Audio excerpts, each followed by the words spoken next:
नहीं रहा रोके बात करो। हमको नहीं था बेटा, कोटा ने बेटा बेटा इतने उसका मामी हुई। क्या कहना चाहते दीदी? हम यही कहना चाहते हैं, बहुत बेरहमी तरीका से मारा गया है लड़का को। वैसा नहीं मरना चाहिए, ऐसा हादसा हम लोग नहीं देखा है कभी। आपका कभी नहीं देखा है। गलती भी नहीं था? नहीं, कोनो गलती नहीं था लड़का का। वैसा सोचमतिया था, कोई काम बताता था तो वो काम भी उस कर देता है। लेकिन बच्चा का गलती कोई कसूर नहीं था।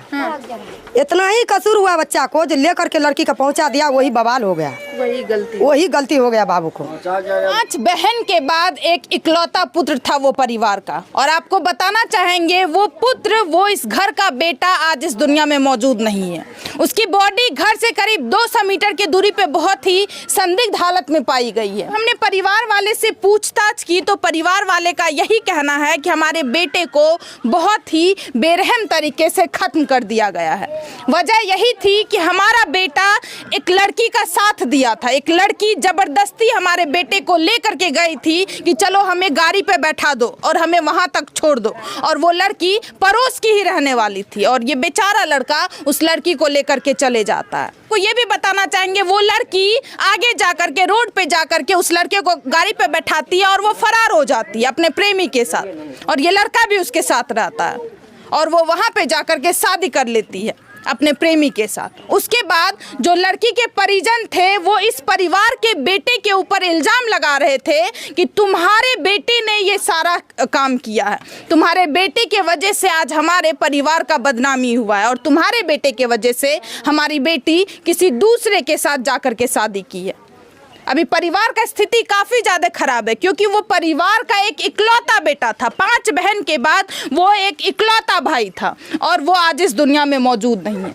अच्छा, सुने हैं वो लड़की जो है वहाँ पे जाकर के अपने प्रेमी से निकाह भी कर लेती है। निकाह करने के बाद भी जब परिजन को पता चल जाता है कि हमारी बेटी इससे नहीं प्रेम करती थी, वो किसी और से प्यार करती थी, तब भी आपके भाई को इतने बेरहम तरीके से क्यों खत्म किया जाता है? इसीलिए खत्म किया गया कि वो सोचा कि यही लेके भागा है। वो बोला कि अब इसी ने लेके भागा है, इसीलिए मतलब यही बहला फुसला करके वहाँ पे पहुँचाया है, वहाँ पे लेके करके गया है, इसलिए सारा दुश्मनी आपके भतीजे के ऊपर। बोला कि इसको जीने नहीं देंगे, अब कभी ना कभी मार ही देंगे, और अगले दिन मार ही दिया मेरे। हम सुने हैं जब पंच बैठता है तो आप लोग 5100 रुपया भी देते हैं, मतलब जुर्माना में। पंच का फैसला होता है, सब बात को सलाह करते हुए पंच जो है फैसला सुना है 5100 रुपये दंड देना होगा।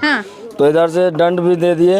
उसके बाद फिर धमकी मिलता है, फिर धमकी दिया जाता है कि आज के बाद अगर कोई लड़की भागेगा तो उसमें 13 इनाम आएगा, चाहे कोई भी हो, कहीं का भी हो भागा तो अगर 13 इनाम आएगा, और 13 ही बाप दादा से जुर्माना दंड किया जाएगा 1 लाख। मतलब गांव समाज की जो कोई भी लड़की भागी तो आपके भतीजे के ऊपर इल्जाम आएगा, ये पंच के द्वारा कहा जा रहा है। पंच के द्वारा कहा जा रहा था। समझ पा रहे होंगे कि परिवार का एक इकलौता बेटा था, 5 बहन के बाद वो एक इकलौता भाई था। कितने लाड़ प्यार से परिवार पाले होंगे, लेकिन वो लड़का आज इस दुनिया में मौजूद नहीं है। उसकी कोई गलती नहीं थी, उसकी गलती बस इतनी थी कि वो उस लड़की के बात में आ करके वो उसके साथ चला जाता और वो फिर वापस आ जाता है, और वो लड़की किसी और से शादी कर लेती है।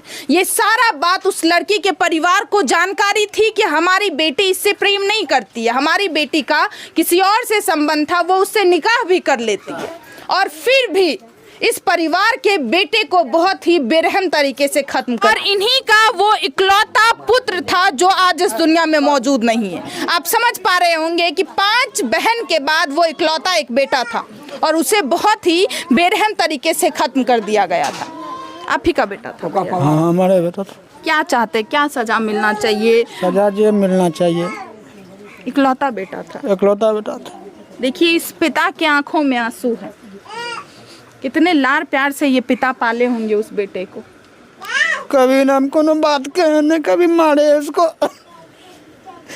लेकिन फिर भी केस में फंस गए, और फंस करके खत्म भी कर दिए। खत्म भी कर दिया लड़का को मेरा।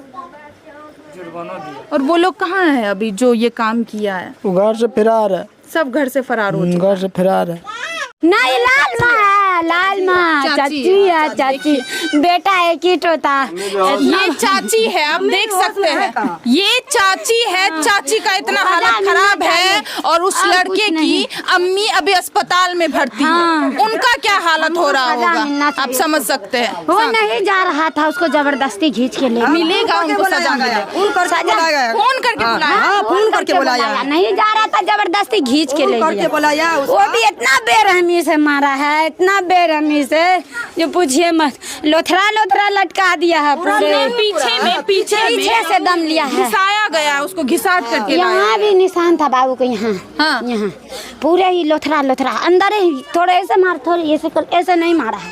बाबू को सुता दिया, गला में गमछी लगा करके मार के पीठ पे दो मार खूब मारा है।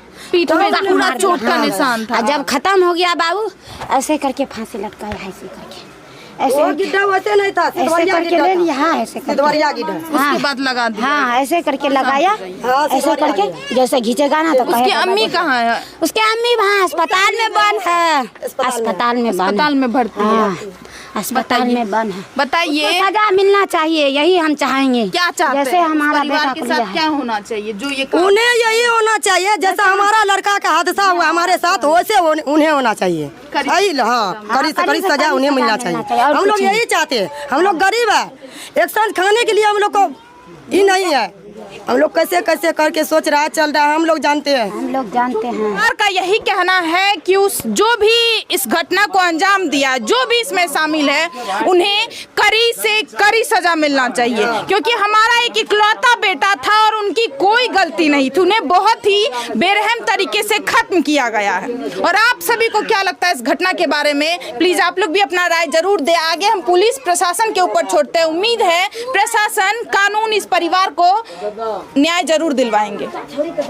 आप लोगों को क्या लगता है? प्लीज आप लोग भी अपना राय जरूर दें। मिलते हैं दूसरे वीडियो में। जय हिंद, जय भारत।